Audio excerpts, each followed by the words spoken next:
This is a Kia Sportage, and this is a Haval H6. In many ways, they are unbelievably similar.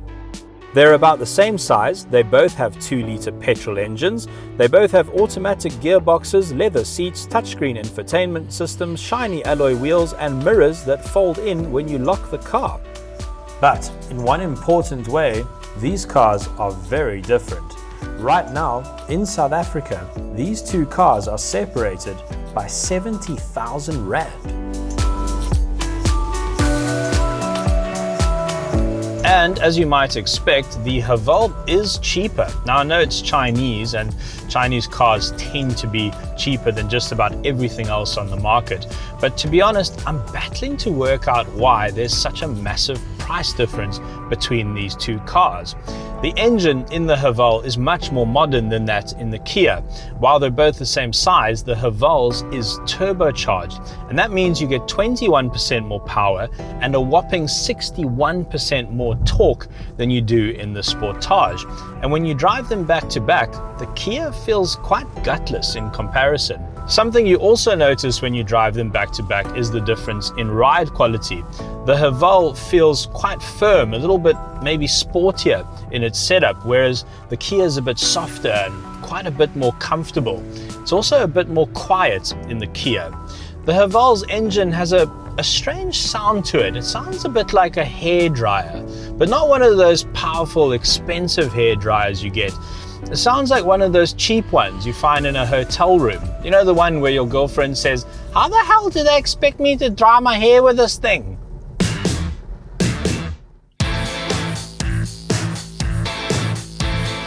It might just be me, but the Haval looks a little smaller than the Kia, even though on paper the Haval is actually longer and taller, but a little bit narrower than the Sportage. And what this translates into is quite roomy cabins in both those cars. In fact, the only place you really can tell the difference is in the back seats and the boot. So I've tested the back seats of both cars. The Haval definitely has more space, but I would say that the Sportage's back seats are more comfortable.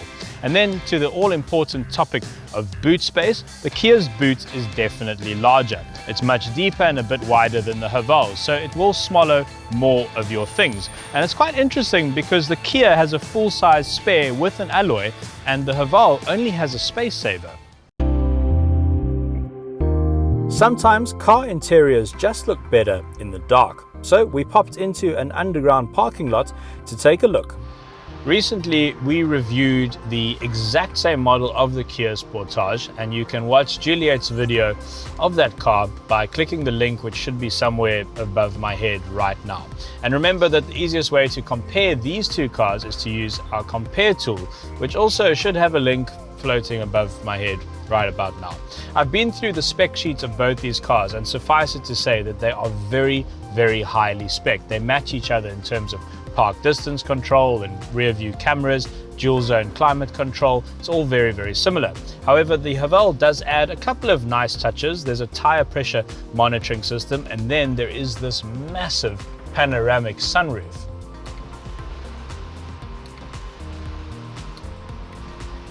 Which is pretty cool. It also has a massive 8-inch touchscreen, but to be honest, it's just a fancy media player, and of course, where the reverse camera image comes up, doesn't do too much more than that, and it doesn't have sat-nav, which that model of the Kia does. But the Haval lets you change the color of the mood lighting. Not sure how I feel about that. In South Africa, the Kia Sportage is offered with a strong 5-year 90,000 kilometer service plan and a 5-year unlimited kilometer warranty. This compares favorably to the Haval, but both of these cars compare very well to established rivals such as Toyota, who offer a 3-year 100,000 kilometer warranty on the equivalent Toyota RAV4, and Mazda, who offer much the same on their CX-5. In terms of all-important fuel economy, both cars are performing very similarly. Even though the Haval has quite a bit more power, they're both averaging around 11 to the 100, with the Sportage averaging a little bit less than the Haval. But on a day-to-day basis, driving these cars back to back, I think the only way the Sportage is a bit better than the Haval is in terms of the steering feel. It's a bit more isolated and a bit lighter to use as well, which makes the Kia a bit easier to park. And I think where the Kia really excels is in terms of build quality and quality of materials used. This really is one of the most well screwed together cars that I've driven in a long time. But Kia doesn't have much left to prove. In fact, in many markets around the world, the Kia outsells its sister brand Hyundai, particularly in the USA and their home market of Korea. And in Australia, Hyundai and Kia outsell German brands 2-1.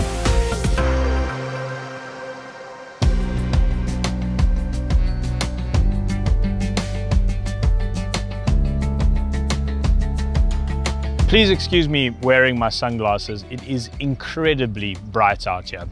Right, so the South Korean car companies, they are an incredible success story. They've stolen loads of market share from way more established car brands. And of course, the Chinese car companies want a slice of that pie. And goodness knows they have the resources to go after it. I said it when I drove the Haval H2 earlier this year. These cars represent a turning point for Chinese cars. They're easily comparable to cars of great quality, such as the Kia Sportage. I think in this head-to-head, the Sportage just takes the win. It simply feels like the better car. But the difference is so minimal that you might only be able to pick it up if you arrive at a Haval dealership in a Sportage. And then of course, value for money, this is just exceptional. So, how do we explain that 70,000 Rand price difference? To be honest, I'm not so sure we can. And I don't know for how much longer the established car brands will be able to either.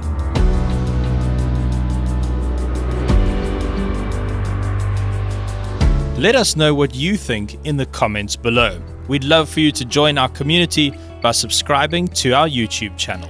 Thanks for watching.